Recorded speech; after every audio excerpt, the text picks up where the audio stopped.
Latest updates ఎప్పటికప్పుడు పొందడానికి big TV WhatsApp channel follow అవ్వండి. లింక్ డిస్క్రిప్షన్లో ఉంది. ఇప్పుడు మీరు మీ ట్విట్టర్లో వాళ్ళని కించపరిచేలా, మనోభావాలు దెబ్బతీసేలా మార్ఫింగ్ ఫోటోలు పెట్టారు అనేది వాళ్ళ ఆరోపణ. సరే, అది పెట్టారని మీ ఇంటి దగ్గరికి ఎప్పుడైతే పోలీసులు వచ్చారో ఆ తర్వాత నుంచి సోషల్ మీడియాలో మీ మీద వస్తున్న మీమ్స్ మీరెన్ని కేసులు పెడతారు? మీరు కూడా పోలీస్ స్టేషన్లో కేసులు పెడతారా? మీ మీద వచ్చిన మీమ్స్ పోలీస్ స్టేషన్ పారిపోయి దాక్కున్నాడంట. ఆర్జీవీ అరెస్ట్కి రంగం సిద్ధం చేసిన పోలీసులు చాలా మంచి బులుగు కుక్క.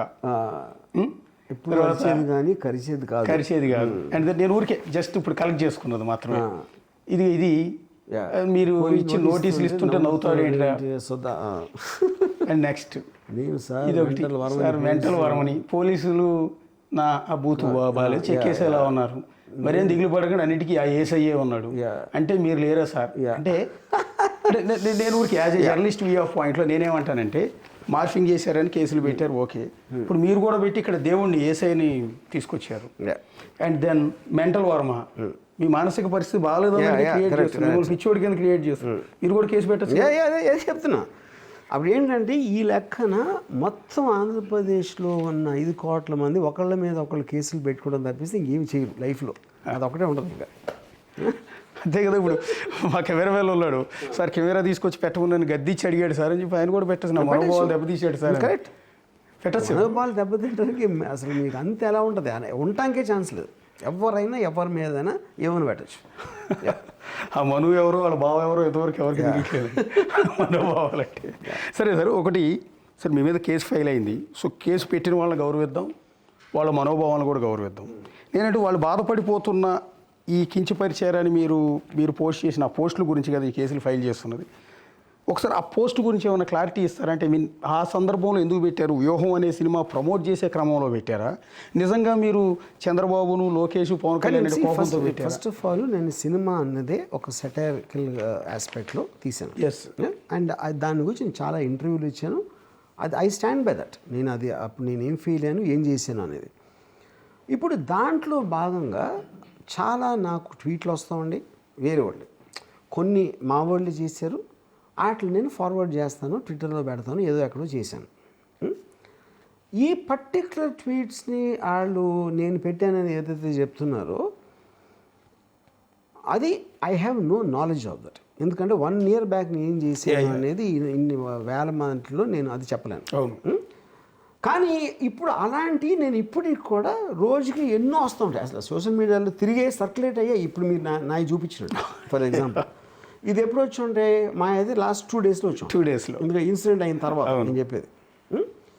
మీరు ఒక్క మనిషికి ఇన్ని వస్తూ ఉంటే వేరే మనిషికి ఎన్ని 100,000 రావాలి అసలు మొత్తం మీరు తీసుకుంటే.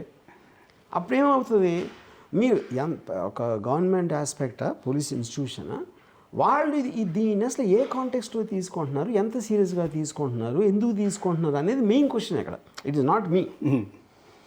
ఇప్పుడు నా పాయింట్ ఏంటంటే, ఇప్పుడు పోలీసు అనేది చాలా అండర్ స్టాఫ్డ్. అమెరికాలో ఎంతమందికి ఎంత ఉంటే ఇండియాలో ఎంతమందికి ఇంతే ఉన్నారు అని చాలాసార్లు మనం వింటాం. Especially when heinous crimes like మన దిశ గ్యాంగ్ రేప్ కానీ లేకపోతే మర్డర్ కేసు కానీ వాటిల్లో కూడా సీరియస్గా ఇన్వెస్టిగేట్ చేయడానికి టైం లేదు పోలీసుల దగ్గర. They're over worked.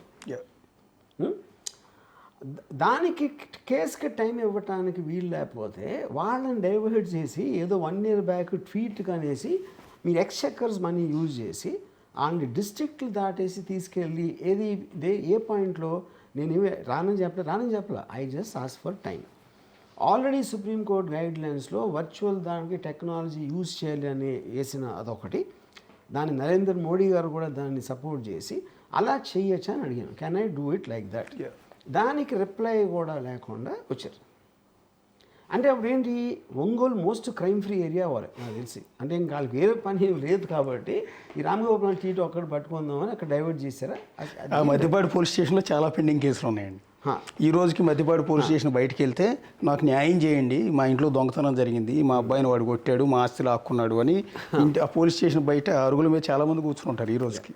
సో నేను I'm not blaming the police అని. పోలీస్ ఒక హెరార్కియల్ సిస్టమ్ నడుస్తుంది. ఎవరో చెప్పాలి, అవును, ఎవరో ఇలా చేసుకోండి, ఇలా తీసుకోండి, ఇంత తొందరగా మాకు కావాలని ఎవరో ఒకళ్ళు చెప్పకపోతే ఎందుకు చేస్తారు? ఎందుకంటే ప్రతి మనిషికి ఒక లిమిటేషన్ ఆఫ్ టైం ఉంటుంది. లిమిటేషన్ ఆఫ్ ఎఫర్ట్ ఉంటుంది. ఇంతే చేయగలుగుతారు, ఇంత టైంలోనే చేయగలుగుతారు.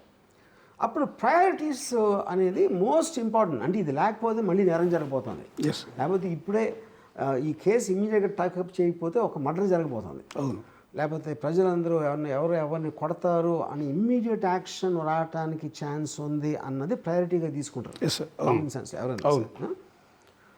అప్పుడు ఈ ట్వీట్ పెట్టి ఆ ఒక అతని మనోభావాన్ని ఇమ్మీడియట్గా కరెక్ట్ చేయకపోతే ఏమవుతుందని వాళ్ళ ఉద్దేశం అనేది నాకు అర్థం కావట్లేదు. ఒకటి పాయింట్ 1.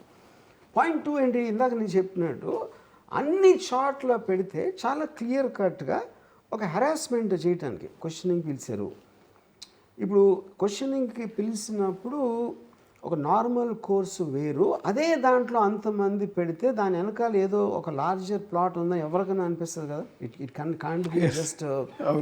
అప్పుడేంటి ఆ వర్ల రామయ్య ఏదో పేరు చెప్పారు మీరు, అతనికి వేరే చోట పెట్టిన అతను వాళ్ళందరూ చుట్టాలా, వాళ్ళందరూ కలిసి ఒక గ్రూపా, వాళ్ళందరూ ఫ్రెండ్సా, ఏంటి అసలు అది అది సో ఆబ్వియస్లీ మీరు డిస్ట్రిక్ట్స్ తిప్పేస్తున్నానికి ట్రై చేస్తున్నారంటే it is not a regular course of law, అది చాలా క్లియర్ కట్గా అర్థమైపోతుంది దాంట్లో.